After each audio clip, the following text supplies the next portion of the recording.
శ్రీమాత్రే నమః. అందరికీ శుభోదయం అండి. అందరూ ఏం చేస్తున్నారు?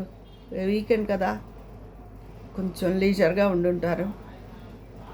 అయితే నేను చెప్పినట్టు మొన్న చెప్పాను కదా, ఇరాన్ బెదిరించింది, యుద్ధ విషయంలో తగు నిర్ణయం తీసుకోకపోతే మీ ప్రముఖ సంస్థలన్నిటి మీద మేము బాంబు దాడి చేస్తామని.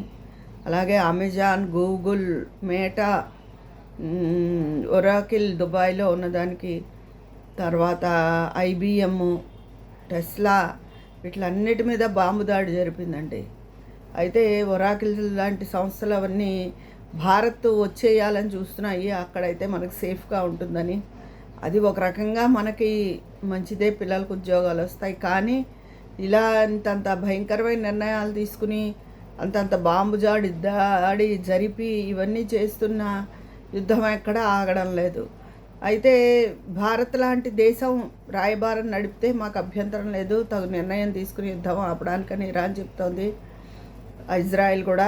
కానీ భారత్ దానికి తగ్గ చొరవ తీసుకుందుకు మన దేశం సుముఖంగా అయితే లేదు, తటస్థంగా ఉండిపోయింది. ఏమైనా యుద్ధం ఆగితే మంచిది. అది కాక మొన్న ఒరాకిల్లో చాలా వేల ఉద్యోగాలు తీసేశారండి.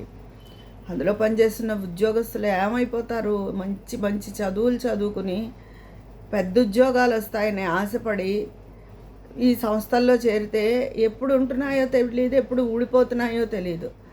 గవర్నమెంట్ ఉద్యోగాలంటూ ఏముంటున్నాయండి గవర్నమెంట్ రావడానికి? వాటికి డిగ్రీ చదివితే చాలు. ఇంత ఇంజనీరింగ్లు, ఎంటెక్లు, బీటెక్లు, ఎంటెక్లు ఇవన్నీ ఏం చేయక్కర్లేదు.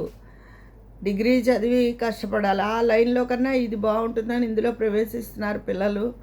కానీ వీటికి సెక్యూరిటీ లేదు. పిల్లలు చాలా నలిగిపోతున్నారండి.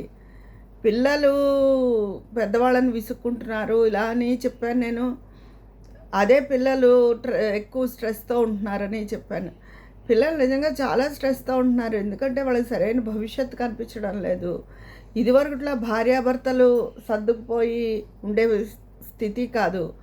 ఏవేవో వాళ్ళలో వాళ్ళు గొడవలుగా ఉన్నాయి. కలిసి ఉన్న వాళ్ళు కలిసి ఉంటున్నారు, విడిపోతున్న వాళ్ళు విడిపోతున్నారు. ఆడపిల్లలు కూడా పూర్వంలా కాకుండా కష్టపడి చదువుకుని ఉద్యోగాలు చేస్తున్నారు. ఆ ఉద్యోగాలకి భద్రత ఉండట్లేదు, మగాళ్ళ ఉద్యోగాలకి భద్రత ఉండటం లేదు. ఈ లోపల కార్డ్స్ అని, ఈఎంఐలని, ఈ కార్డ్స్ ఇది వచ్చిన తర్వాత పిల్లలందరూ అప్పుల పాలే అయిపోయారు. పిల్లలేంటి పెద్దవాళ్ళకి ఇస్తే వాళ్ళు కూడాను, ఈ క్రెడిట్ కార్డులు కాదు కానీ అది చాప కింద నీరులా వ్యాప్తి చెందేసింది. అదే కట్టపోతే వాళ్ళు మనల్ని ఎంత హెరాస్ చేస్తారు. కట్టలేదని ఇచ్చేటప్పుడు ఎంతో స్వీట్గా మాట్లాడతారు. ఆ తెలివి తెలుసుకుని ఆ కార్డులకి పెద్దవాళ్ళైనా పిల్లలు ఎవరైనా దూరంగా ఉంటేనే మంచిదండి. ఇంట్లో వస్తువులు కూడా ఉన్న వస్తువులే ఉంటాయి, గొప్పకపోయే వస్తువులు కొనుక్కోవడం, నెల తిరిగేటప్పుడు వాటికి కట్టడానికి కష్టం.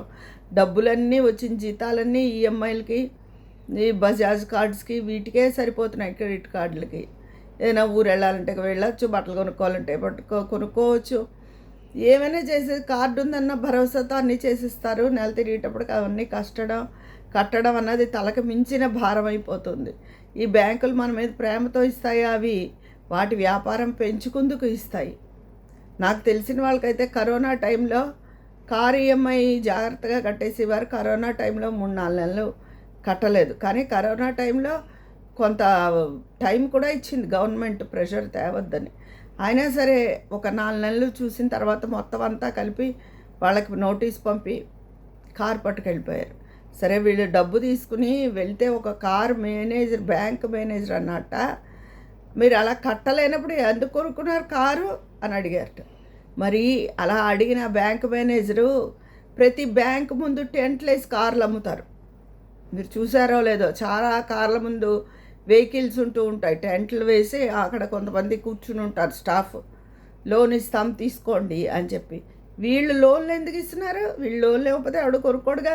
ఇదివరకు పూర్వం ఇల్లు కట్టారన్నా, ఒక కారు కొనుక్కున్నారన్నా, ఏం చేశారన్నా సొంత డబ్బు దాచుకుని చేసేవారు. అందుకే ఇల్లు కట్టి చూడు, పెళ్లి చేసి చూడు అని సామెత వచ్చింది. అది మాటలు కాదు కాబట్టి. ఇప్పుడు ఒక కారు కొనుక్కోవాలన్నా 5,000 ఉంటే కట్టేస్తే అన్ని వస్తువులు వచ్చేస్తున్నాయి, ప్రతివి వచ్చేస్తున్నాయి. కానీ వాటి మీద ఎంత ప్రెషరు. మనిషి తన మానసిక స్థితిని పూర్తిగా కోల్పోయాడు, ఒక రకంగా పిచ్చివాడైపోయాడు. ఎందుకంటే వాడు నెల తిరిగేటప్పుడు ఇంటినే నడుపుతాడా, ఈఎంఐలే కడతాడా, గొప్ప కోసం ఇల్లంతా నింపేసుకోవడం. నన్ను అడిగితే ఇప్పుడు వాతావరణ పరిస్థితులు చాలా వేడిగా అయిపోయాయి కాబట్టి పూర్వం కన్నా. ఎందుకంటే అపార్ట్మెంట్లు వచ్చేసాయి, చెట్లు మొక్కలు ఏమీ లేవు. దాంతో చల్లటి గాలి ఎక్కడి నుంచి వస్తుంది? రాదు. అందుకని ఏసీ అన్నది మన జీవితాల్లో ఒక భాగం అయిపోయింది. ఏసీ కొనుక్కోండి. మిగతా సోఫాలు అంటారా, ఇంకోటంటారా, ఎవరిని మీరు మెప్పించక్కర్లేదండి. మన ఇల్లు షోగా కనపడాలనో ఇంకోటనో పిల్లలు ఇంటి నిండా సామాన్లు కార్డుల ద్వారా కొనుక్కుని నింపుకోకండి. డబ్బును ఎప్పుడూ అదుపు పెట్టుకోవాలి. డబ్బున్నవాడే జీవితంలో సుఖపడగలుగుతాడు. అంటే వేరే కష్టాలు ఏవో వచ్చి పడిపోతే అది వేరే విషయం, మన చేతుల్లో జరిగే విషయం నేను చెప్తున్నాను. డబ్బు ఉన్నవాడు నిప్పు మూట కట్టుకుంటే ఎలా ఉంటుంది? ఇలా నిప్పుని ఇలా మూట కట్టుకుంటాం, అది మన ఎప్పుడు కాల్ చేస్తుంది కదా. అలాగే అప్పున్నవాడికి అంతే, గుండెలు కాల్ చేస్తూ ఉంటాయి, దహించేస్తుంది. అది అదొక స్లో పాయిజన్ లాంటిది అనమాట. నిద్ర పట్టదు మనశ్శాంతిగా. కట్టేవాళ్ళు ఒత్తిళ్ళు తెస్తారు. బయట పెద్ద పెద్ద వడ్డీ వ్యాపారస్తులు అక్కడ బ్యాంక్ వాళ్ళు చాలా దారుణంగా ప్రవర్తిస్తారు. సర్కారు వారి పాట సినిమా, అందుకే నాకు చాలా నచ్చింది ఆ సినిమా. నిజంగా వేల కోట్ల వాళ్ళని అసెంబ్లీలు, లోక్సభ సమావేశాలు జరుగుతున్నప్పుడు లోక్సభ సమావేశాల్లో పెద్ద అప్పులు ఉన్న వాళ్ళ వ్యాపారస్తుల అప్పులు మాఫీ చేసిస్తారు. ఎవరివైనా గృహ రుణాలు, పేదవాళ్ళ సంగతి వదిలేయండి, వాళ్ళకు ఊరికే ఇళ్ళు కట్టిస్తామని ఏవో హామీలు ఇస్తారు. మధ్యతరగతి వాడి లోను కానీ ఏదైనా మాఫీ చేసేస్తున్నాము అని ఎప్పుడైనా ఏదైనా ప్రకటన వచ్చిందా? ఎప్పుడు జీవితంలో ఏ విషయంలో, ఒక పరువు విషయంలో అవునండి, ఒక డబ్బు విషయంలో అవునండి, ఆరోగ్య విషయంలో ఉండి, ఏ విషయంలో అయినా మధ్యతరగతి వాడే జాగ్రత్తగా ఉండాలి. మధ్యతరగతి వాడే బలవుతాడు అన్నిటికీను. అందుకని దయచేసి ఈ కార్డులు పెద్దవాళ్ళకు కూడా ఇస్తున్నారు. కార్డులని సిస్టమ్ని దాన్ని అవాయిడ్ చేసేసుకుంటే మంచిదండి. ఎందుకంటే నెల తీరేటప్పుడు ₹1 కనపడదు. ఇంత కష్టపడతారు మీరు. ఇంత కష్టపడ్డా ఉద్యోగాలు ఉంటాయో తెలియదు, ఊడతాయో తెలియట్లేదు. ఈ మిగతా వాళ్ళకి వీళ్ళ ఉద్యోగాలు ఊడాయంటే మిగతా వేరే ఉద్యోగాలు, గవర్నమెంట్ ఉద్యోగాలు చేసుకునే వాళ్ళకి లోకువ. ఎందుకంటే ఒకప్పుడు వీళ్ళు ఎక్కువ సంపాదించిన పెద్ద ఉద్యోగాలు కదా. అలా అని వీటన్నిటి మధ్య పిల్లలు చాలా ఒత్తిడి గురవుతున్నారండి. ఆడపిల్లలు అవనివ్వండి, మగపిల్లలు అవనివ్వండి. వాళ్ళు ఇదివరకు పెద్దవాళ్ళలా ఈ సంసార బండిని లాగలేకపోతున్నారు. వాళ్ళ వల్ల అవడం లేదు. అది ఓర్పు లేదు పిల్లల్లో. వంతుల కొద్దీ వస్తువులు కొనేయడం. ఇదివరకు పూర్వం ఈ కార్డులు ఉన్నాయా, ఉంటే కొనుక్కోవడం, లేకపోతే నోరు మూసుకు కూర్చోవడం. ఇప్పుడు ఆ కార్డుల వల్ల అన్నీ ఇంటి నిండా వస్తువులు, బట్టలు పేర్చుకోవడం. అవి కాదమ్మా ఉండవలసినవి. బట్టలు కాదు, వస్తువులు కాదు. ఏమన్నా 4 బట్టలైనా శుభ్రంగా ఉతికి కట్టుకుంటే అవే అందాన్ని ఇస్తాయి. డబ్బు ఉంటేనే మీరు మనశ్శాంతిగా ఉంటారు. డబ్బు ఉంటేనే మీకు విలువ ఉంటుంది. అని తీసి పడేస్తారు. డబ్బు ఉండాలి. డబ్బు ఉన్నప్పుడే మనశ్శాంతి. ఎవరి దగ్గర చేయి జాచని స్థితిని కావాలని దేవుడిని, భగవంతుని కోరుకోవాలి ఎప్పుడూను. దాన్ని ఆ వస్తువు కావాలి, ఈ వస్తువు కావాలని వాటి మీద వ్యామోహాలు పెంచుకోకూడదు. అలాగే ఈ ఉద్యోగాలు ఇంతంత తల్లిదండ్రులకే ఎంతో బాధగా ఉంటుంది. అయ్యో పెద్ద పెద్ద చదువులు చదివించావే, మనము వీళ్ళ ఉద్యోగాల పరిస్థితులు ఏంటి అని పెళ్ళిళ్ళు చేస్తారు కదా మంచి ఉద్యోగం అని, ఇలా తీసి పడేస్తున్నారు. ఏంటి అసలు ముందే ఇలాంటి ఉద్యోగాలు ఎప్పుడు తీస్తారో తెలీదు అని తెలిస్తే అసలు ఈ ఐటీ రంగంలోనే అడుగు పెట్టపోదురేమో పిల్లలు, ఇంకో వేరే దారి ఎంచుకుందురేమో. అలా ఉందండి.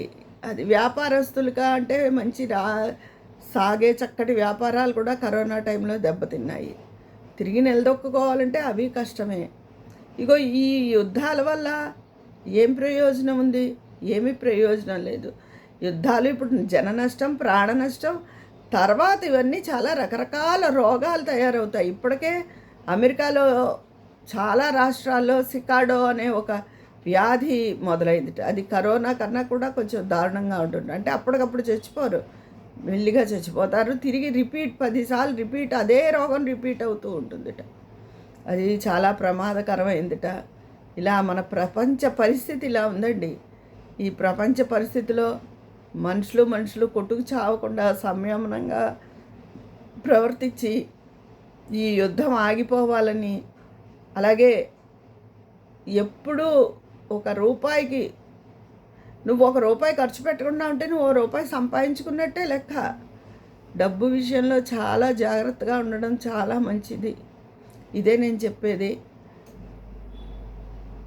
పిల్లలు అలా గనక ఉంటే వీలైతే తల్లిదండ్రులు కూడా వాళ్ళకి వదిలేస్తారని కాదు. ఏ పిల్లల్ని దెప్పకండి. వాళ్ళ మీద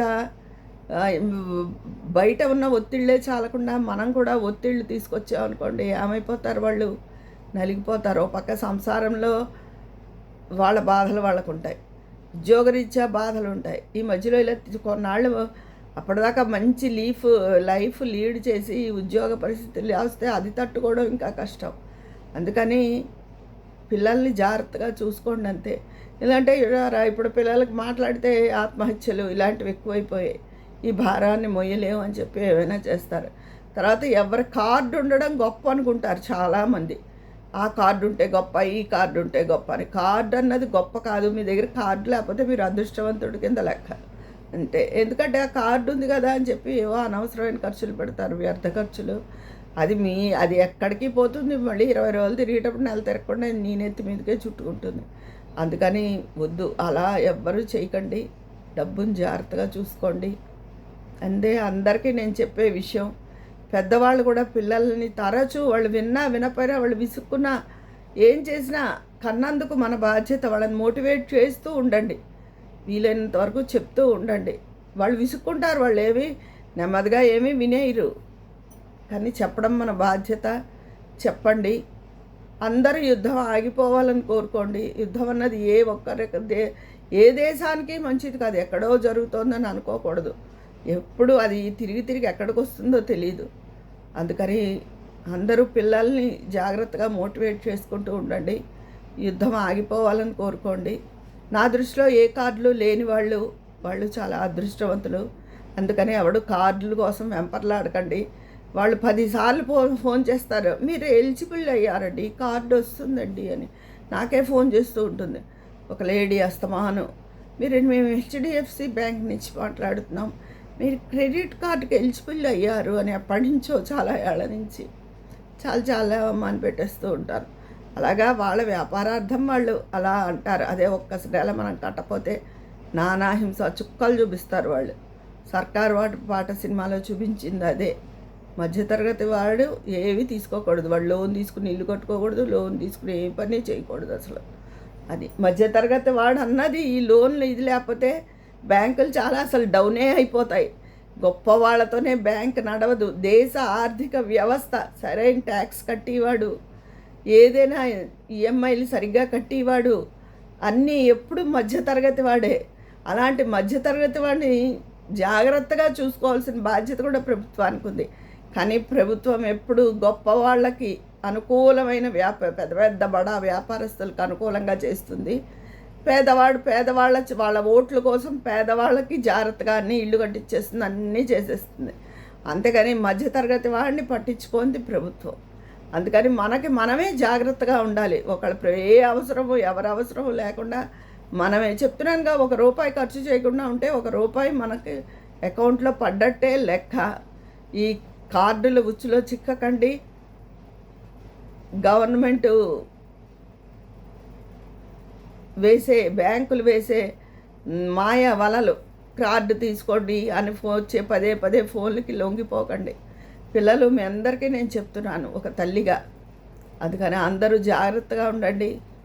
ఈ ఆర్థిక పరిస్థితి యుద్ధాలు అప్పుడప్పుడు మరింత కఠినతరంగా మారుతుంది. రేపొద్దున కొంచెం కాకపోతే మనకే డైరెక్ట్గా రాలేదు కాబట్టి టైం పట్టచ్చు. కానీ అందుకని డబ్బు విషయం అందరూ జాగ్రత్తగా ఉండండి. ఆచితూచి అడుగు వేయండి. పెద్దవాళ్ళందరూ పిల్లల్ని చక్కగా మోటివేట్ చేయండి. యుద్ధం ఆగిపోవాలని ప్రతి వాళ్ళు ప్రార్థించండి. ఇదండి ఈరోజు నేను చెప్పదలుచుకున్న విషయం. మీ అందరి అభిప్రాయాలు కామెంట్ బాక్స్లో తెలియజేసేయండి. మరి అక్కడ మాట్లాడుకుందామా? ఉంటాను. మీ స్నేహితురాలు విజయ పన్నాల.